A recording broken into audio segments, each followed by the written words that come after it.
Prosecution की सबसे पहली जीत तो यह है कि मुल्जिम की तरफ से ट्रायल को रुकवाने की बारहा कोशिश की गई, जैसे आप कह रहे हैं, लेकिन ट्रायल रुका नहीं। इसका मतलब यह है कि प्रोसिक्यूशन बड़ी स्ट्रांग फुटिंग्स पे थी, तो अदालत ने यह समझा कि ट्रायल को रोकना मुनासिब नहीं है, बल्कि ट्रायल कंटिन्यू रखना चाहिए। अब आप ये कह रहे हैं, और जाहिर है जब ट्रायल जो है वो कंटिन्यू करने की जो है वो तहरीरी हुक्म सामने आया, तो ट्रायल तो भी चलेगा। इसका मतलब ये तो नहीं है कि 12 तारीख को चेयरमैन पीटीआई गिरफ्तार हो सकता है। जी, मैं आपको रेहान साहब यही बताने की कोशिश कर रहा हूं कि ये एक ओपन एंड शट केस है, जिसमें मुल्जिम नियाजी को मालूम है कि अगर ये केस चला और मंतकी अंजाम तक पहुंचा तो उसे सजा होगी। इसके अलावा कोई दूसरा रास्ता नहीं है, क्योंकि इसमें सारे डॉक्यूमेंटल प्रूफ मौजूद हैं और 2 इस्तगासा के गवाह हैं जो कि इलेक्शन कमीशन ऑफ पाकिस्तान के अफसरान हैं, जिन्होंने आकर ये बताना है कि ये डॉक्यूमेंट ऐसे डिक्लेरेशन इमरान अहमद नियाजी की तरफ से पेश किया गया था। बाकी क्या गवाही देनी है?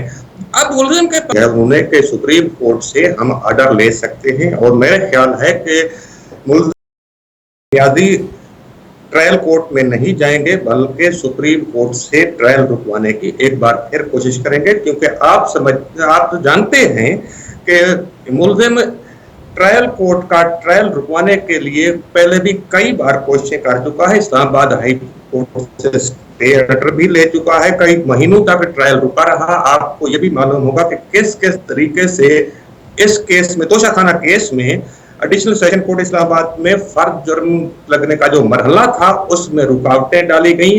मुल्जिम की हर मुमकिन कोशिश रही कि फर्द जुर्म ऐद ना की जा सके और केस इसी तरह लटका रहे। ताखीरी हरबे इस्तेमाल किए गए, बार बार इस्लामाबाद हाई कोर्ट से स्टे ऑर्डर लेने की कोशिश की गई, और बिलाखिर जब ये सैटरडे को, परसों वाले दिन,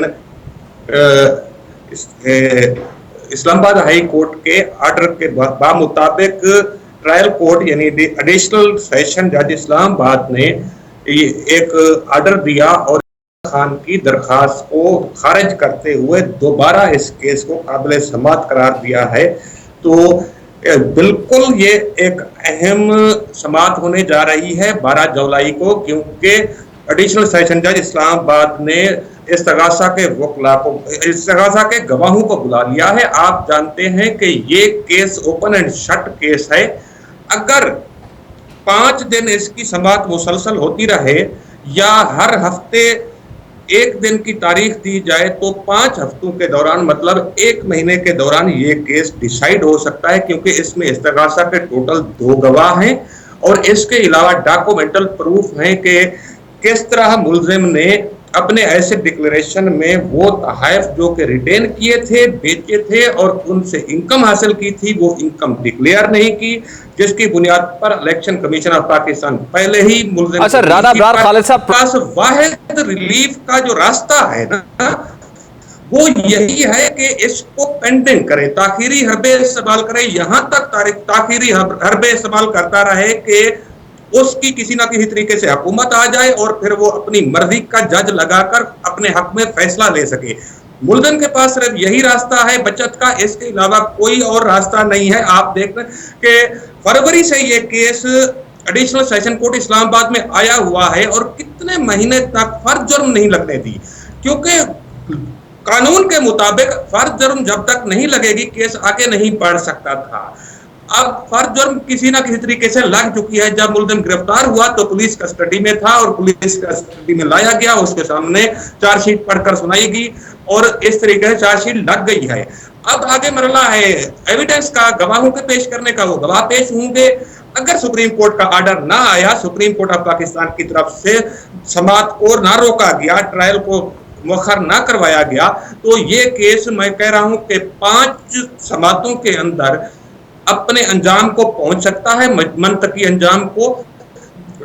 बाकी ये देखना है कि मुल्जिम के वकील आते हैं, पेश होते हैं और आर्गुमेंट करते हैं या नहीं। जैसा कि आप कह रहे हैं कि लाइकली तो यही है कि वो ट्रायल कोर्ट में नहीं जाएंगे और सुप्रीम कोर्ट का दरवाजा खटखटाने का फैसला कर चुके हैं। अगर प्रोसिक्यूशन का केस बहुत तगड़ा है तो क्या ग्राउंड्स चाहिए होंगी चेयरमैन पीटीआई को सुप्रीम कोर्ट से रिलीफ लेने के लिए?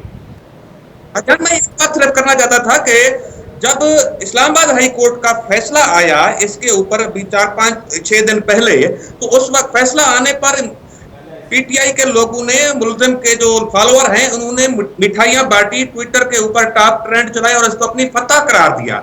लेकिन जब वो तहरीरी फैसला आया तो एकदम सारी चीज रिवर्स हो गई और स्यापा भी शुरू हो गया। फिर जाकर उसी फैसले को सुप्रीम कोर्ट यही में, तो वजह, चेयरमैन, पीटीआई ने तो अपनी ट्वीट में इस्लामाबाद हाई कोर्ट के उस फैसले को यह तक कह दिया कि वो गुमराहकुन फैसला था और हमारे वकला को गुमराह किया गया। तहरीरी फैसला आया तो पता चला फैसला क्या है। मैं मुल्जिम को बताना चाहता हूं, अगर हमारी अर्ज सुन ले कि जनाब, आपको हाई कोर्ट के जजों ने गुमराह नहीं किया था। आप तौहीन अदालत बार बार करते हैं और जज आपको बार बार रिलीफ देते हैं, आपकी बातों को इग्नोर करते हैं। आपके अपने वकील होते हैं जो आपको गुमराह करते हैं। वो केस हार के आते हैं लेकिन आपको कहते हैं कि केस हम जीत कर आए हैं, और आप उनकी बातों को यकीन करके एक ऐसी स्टेटमेंट देते हैं जिससे हमारे जुडिशियल सिस्टम को सेटबैक होता है। बार बार तौहीन आमेज अल्फाज इस्तेमाल करता है मुल्जिम, और बार बार इहानत करता है सुप्रीम कोर्ट और हाई कोर्ट के जजों की। ये सिलसिला बंद होना चाहिए। ठीक है राणा साहब, बहुत बहुत शुक्रिया।